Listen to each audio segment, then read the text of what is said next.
Hi, this is Diane Sweeney, and today's session will focus on coaching cycles.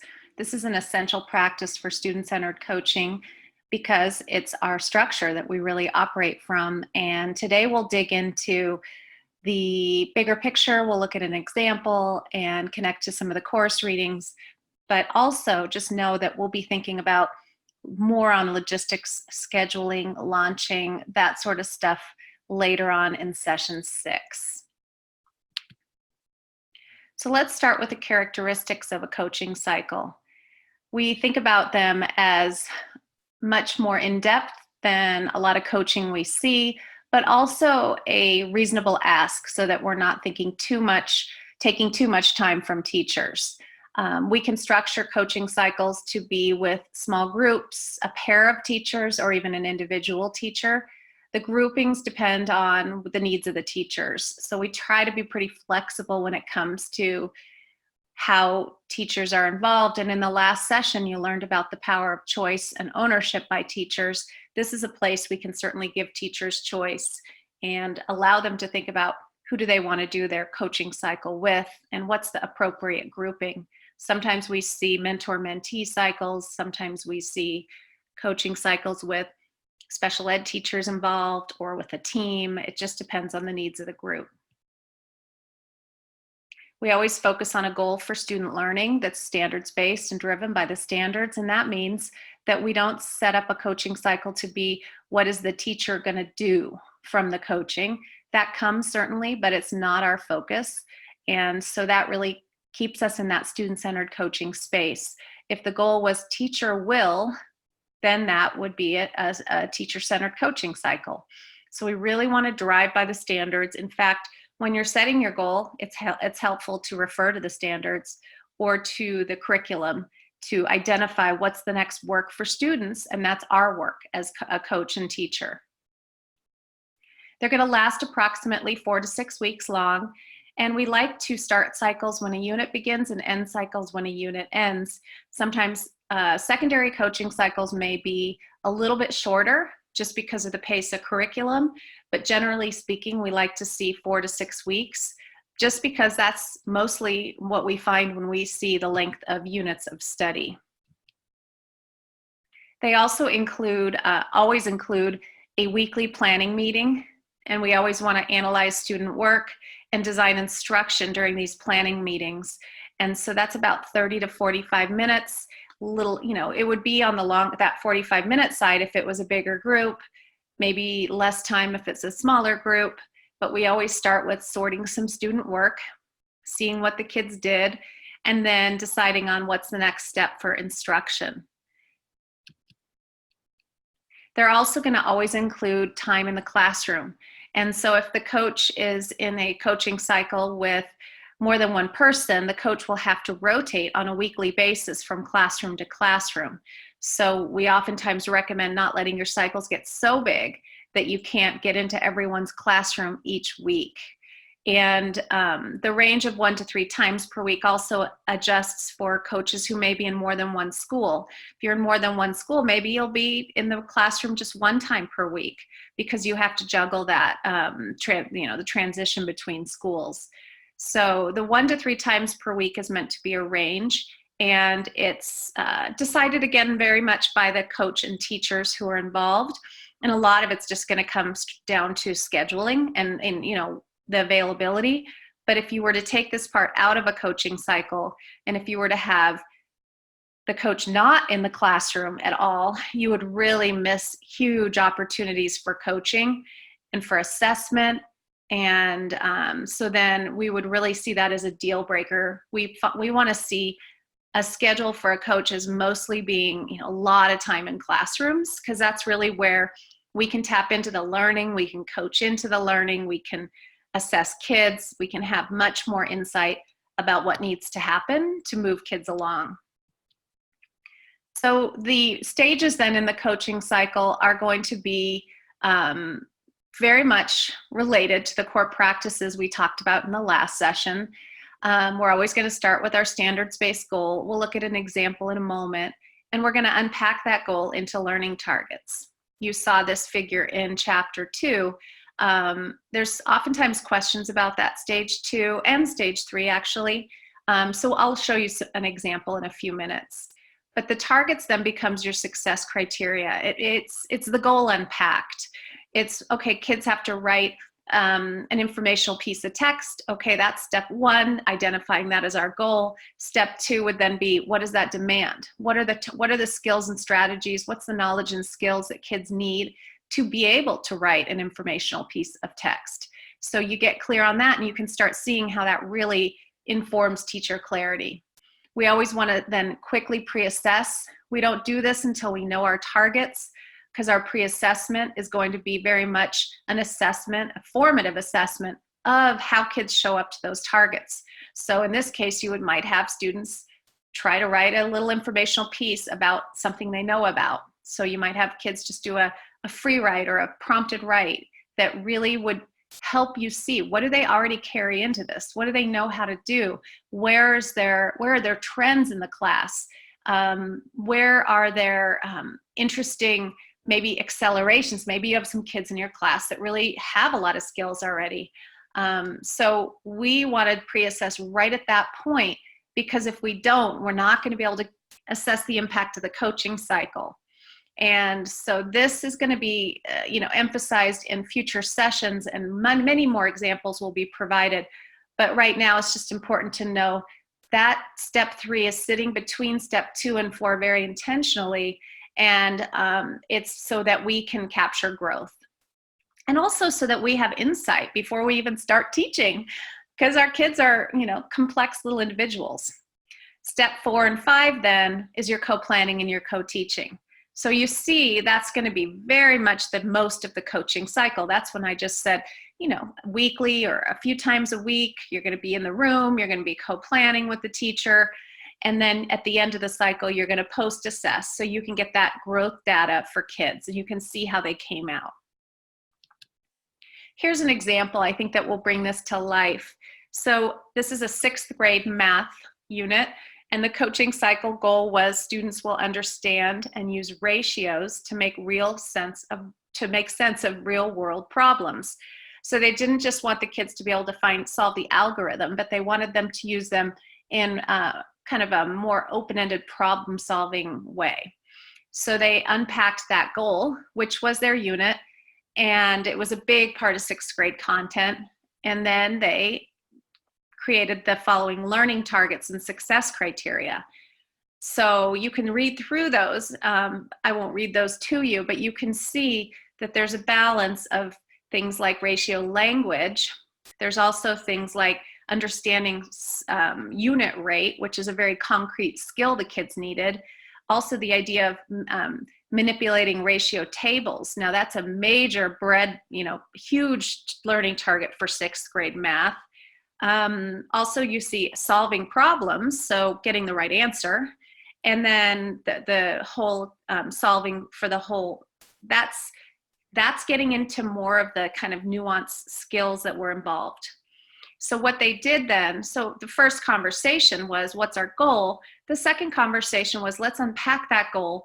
And they really, in this case, leaned on district curriculum because they had a lot of these learning targets already.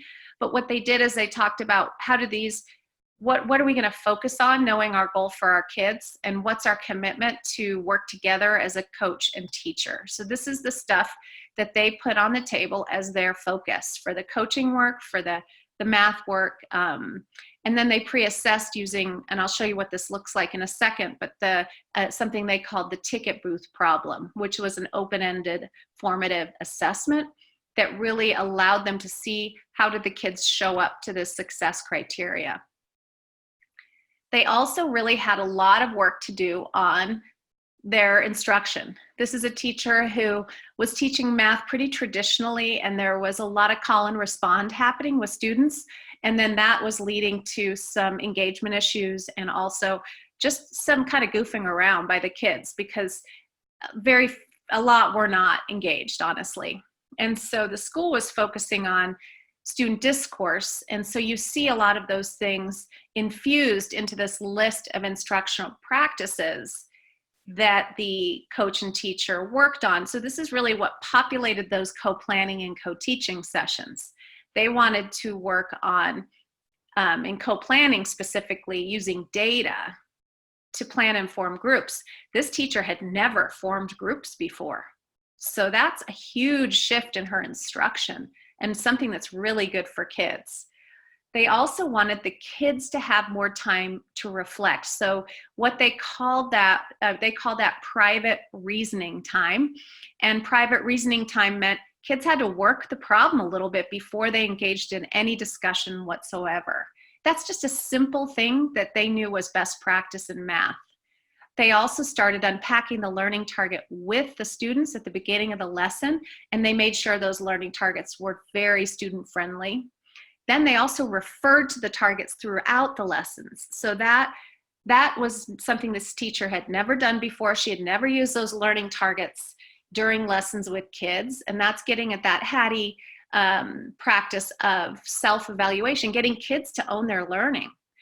They used a lot of different practices for structured discourse, things like pulling sticks, having playing cards taped to the table and saying, okay, now the aces go, or, all these different things that we take for granted, but this teacher hadn't been sure about how to do. So that really changed the dynamic and increased student engagement dramatically. And then also the tasks themselves. So they were giving kids higher level tasks, not just algorithm-based problems, but much more task-based work where kids could kind of enter in and use a variety of strategies in a variety of ways, as long as they were able to solve the problem. And so what happened, so this is all the stuff that the teacher and coach worked on, and it was an amazing thing to see. As you saw in the video, you saw these two folks, I just want to reference that, Joy and Heather, talking about this coaching cycle in one of the videos that preceded this session. You saw them talk through the teacher saying, I now know how to plan lessons. I now know how to plug in a learning target into my lesson. My kids are more engaged. It's just an amazing thing to see that shift happen as a result of a coaching cycle. You wouldn't have seen that much growth if this coach had been in there a couple times. You just don't have the time to go for this much deep quality work if you're not working on a more of an ongoing, deeper level. And then let's just celebrate for a second the student growth data. And you can see here, and they talked about this in the video at the beginning, but you can see here that 26 kids were proficient, where 0 had been proficient at the beginning. You can see here that the below group moved up dramatically. We still have a few below kids, or they did, and that meant they had to come up with a plan for how to serve them, and they did. You heard them talking about that in the video. So just the student data from the pre to the post is just remarkable and such a celebration of important coaching work. I'll show you their post-assessment in just a second. But before we jump there, I just thought it would be helpful to hone for a second, because some of this work depends on effective goals, effective learning targets, and effective assessments. So what we found is that for goals to really take us to this level of depth and to be really quality work, they have to meet this criteria. They have to be aligned with the standards. They have to be clear, focused, and measurable, learning focused. So if a goal is just to do a task or to score higher on an assessment, that's not going to be a great goal for a coaching cycle. And you can see this example. It was about student learning. Kids, how are students going to get better at this ratio and proportions work they need to do as 6th graders? It has to resonate and be motivating to the teacher and ideally to the students. And then the last one is be rigorous enough to last through a coaching cycle. So in the Moves book, we talk about Goldilocks goals. And Goldilocks goals are really the idea of just right goals, goals that are just the right amount of depth so that it feels like the right amount of work to do across a 4 to 6 week coaching cycle. So you don't end up finishing that work because the goal was too narrow and you're wondering, what do I do now? Or it's not so that the goal is so huge that you never feel like you get to the end. So we want them to be to match, we want to see the ability to see some significant growth and to have an end point at the end of the coaching cycle. And so the amount of, or how big a goal is, has to kind of match the amount of time you have. And learning targets, qualities of great learning targets then are, I love this picture, first of all, because these two students are in a conversation where he's giving her feedback on her writing, and they're doing it with learning targets. So they're sitting there and they're saying, this is what the writing is, but this is what the target is. So let's think about how the writing can be even, more matched to what we're expected to see. So these two kiddos couldn't have a conversation that's very specific without really great student-friendly learning targets. So this is a huge, huge important part of our work. We don't just talk about them at the beginning of coaching cycles, we talk about them throughout the coaching cycle, because it's always what we're referring back to when we're wondering or talking about, okay, what do kids have to do here? So they're the goal impact, and they're also a success criteria. What does success look like? You could think of them as the proficient part of a rubric. And you saw the example just a minute ago. They can serve as a criteria for assessment, but also for students to self-assess. And then learning targets are always going to identify the knowledge and skills that are needed to meet the goal for the coaching cycle. So it's then your criteria for that, measuring the pre and the post assessment as well. And here's some qualities of our pre and post assessments. So these are all the kind of features of a coaching cycle, and getting skilled at this is a big piece of being, implementing this student-centered coaching model. And so we always get questions about this, and we'll dig more into this in the next session. But I just wanted to throw out the example of how Joy and Heather assessed the ratios unit. Is all they did is throw a really complex problem at the kids. And in fact, they use this as their pre and post, because they weren't so much worried about if the kids could get the right answer. They wanted to know, what strategies did they use? Did they create a ratio table? Could they solve for unit rate? Those were the things they were assessing, because those were the things that were on the success criteria or the learning targets. So if your success criteria was simply get the right answer, it wouldn't have worked necessarily to do this as a pre and post assessment. Because a lot of kids on the pre-assessment did get the right answer, but they didn't demonstrate understanding of unit rate and ratio tables and other things. So we always want our pre and post assessments to be formative and very open-ended, so that they can describe or show to us what kids know. So it's work, it's real work. It's not a test. It's not a multiple choice test. It's got to be open-ended. And then we have to interpret it holistically. So we look and we say, what did the kid do here? And what does that mean when we compare that to our success criteria? And we oftentimes just sort it into our piles. And then you have your data that you looked at a second ago, where you saw the growth. And then you do an open-ended assessment at the end. So that example of writing an opinion piece would simply be write an opinion piece at the beginning, and then we'll work, and then write an opinion piece at the end. And then you can see the growth. If it's a primary reading cycle, you may have to use some one-on-one assessment data from just sitting down and reading with kids. There's all different ways we can do this work. It's just, the key is that it's open-ended. So my question for you then, as we just kind of expanded on the chapter a little bit, I'm bringing in here some of the work from the Moves book, simply because that book really gets at the nitty-gritty practices. And the video that you got to see in the session also came from that book.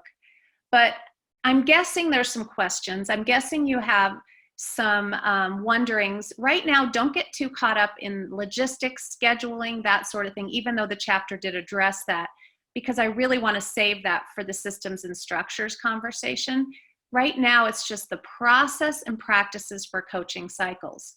As you think through that wheel, as you move through the stages of a coaching cycle, I'm curious what you're wondering. Write that down in your coaching journal. And then we'll come back and keep digging in future sessions. Thanks so much.